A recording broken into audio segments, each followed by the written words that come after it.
I think I can speak for most people when I say that Intamin is my favorite manufacturer. They make some of the most innovative and complex rides, but somehow also manage to make almost every single one of their coasters an absolute banger. Like 9 times out of 9, you will get off an Intamin coaster satisfied, unless the restraints killed you, but we don't talk about that. However, Intamin has kind of taken a hiatus in the US. There was a long period of time where Intamin didn't install a single coaster in the United States. So long, in fact, that people even nicknamed it the Intamin Drought. But if Intamin makes such good rides, then why haven't they been in the US for so long?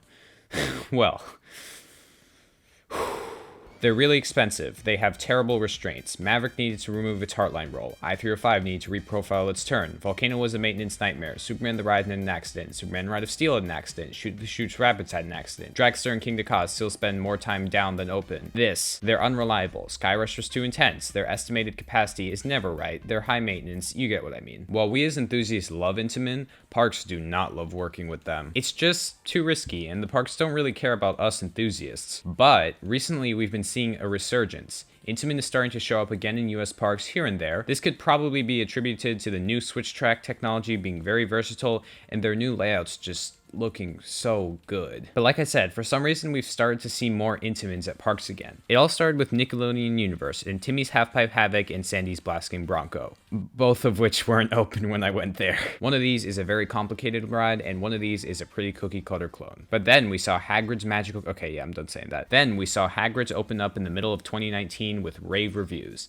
This is a very complicated ride with the switch track, a vertical spike, more block zones than I have fingers, multiple launches, a freaking drop track, and 12 train operations. Now, correct me if I'm wrong, but I don't think good old B&M would do that. I mean, there are quite literally so many moving parts in that ride that despite its downtime, Intamin knocked it out of the park with this ride, and they were rewarded, but I'll get back to that in a minute. After Hagrid, SeaWorld called them up to build up a new full-scale Intamin Blitz coaster with a switch track and everything. Pantheon is probably going to be one of the best coasters of next year. It has so many good-looking elements, and honestly, it could give I-305 a run for its money for the best coaster in Virginia. It'll easily be the best at BG Dub, no question. After that, we were blessed with one more Intamin, and lucky for us, this looks the best out of all of them. Velocicoaster looks like one of the best coasters of next year for a lot of reasons, and the big one being the theming. Universal killed it with the theming on Hagrid, so if they incorporate that on a coaster of this scale and intensity, this would truly be amazing. And people say Velocicoaster's overhyped, and its layout isn't even that good.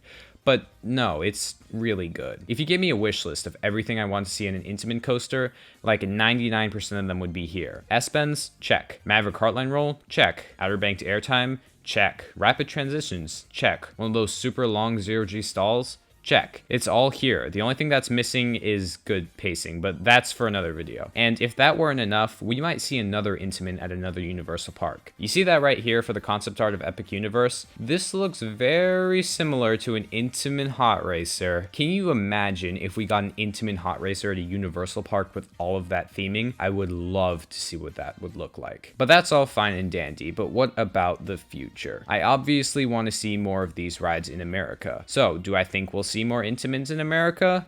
Nope. The thing is, even though Intamin is so good at making layouts and has a bunch of new models, they're still plagued with the same issues they had before. Sandy was a mess opening. It was just as bad as West Coast Racers. And I know some of it was technical difficulties, like there was some stuff with the state regulations and stuff, but there's gotta be something on Intamin's fault. You're telling me that just by chance, this incredibly complicated, compact, indoors, backwards launching coaster with a turntable was delayed for over a year solely for the fact that the state would just not let it open? No. That's wrong. I know that's wrong because when I went in February, they were working on the trains. So they still have high maintenance and they're still a little too innovative for their own good. I went to Great Adventure over the summer and guess what ride broke down 3 times while I was there? Take a wild guess. Nitro? Maybe Bizarro? Okay, it was King to Ka. King to Ka broke down 3 times throughout my day. 2 of the 3 of the times I was in line, which really sucked. And the funny thing is, El Toro also broke down right after I got off of it for the last ride of the night. Both Intamins broke down right next to each other. And if you want a really modern example, look no further than Hagrid's. I know I praised it a lot for being super complicated and well done, but it broke down a lot in those first couple of weeks. It didn't get 6-hour waits for over 10 train operations for the amount of people. No, it was breaking down like every other cycle. So reliability is still a no-go.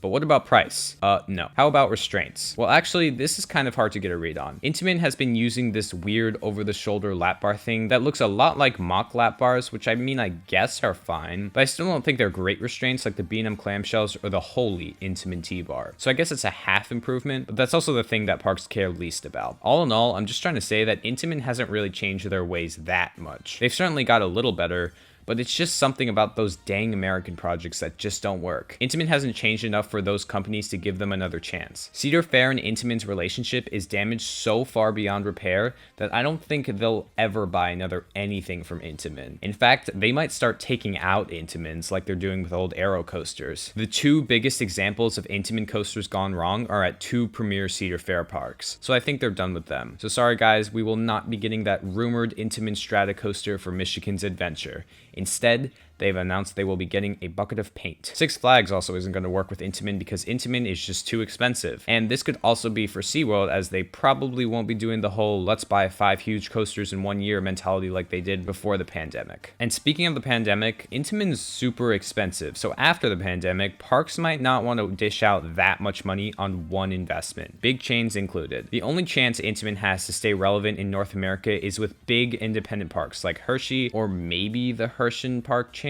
But then again, Hershey might not want to work with Intamin because they weren't satisfied with Skyrush, and the Hershey Park's chain might not be able to afford an Intamin. See what I mean here? Intamin kind of just dug themselves into a hole that they can't possibly escape. So unfortunately, I think we're done seeing Intamins in the US. Universal is kind of crazy right now, but this is all kind of just a hiccup. I don't know what's inspiring them to ignore these problems, but hey, I'll take Velocicoaster any day. What do you guys think? Is this the end of the era of the Intamin drought, or is this just a blip in the middle of it and nothing more? As always, thumbs if you liked it, subs if you loved it. Thank you guys so much for all the support I've been getting on the videos. It really means a lot to me. So anyways, I'll see you in the next one. Bye guys.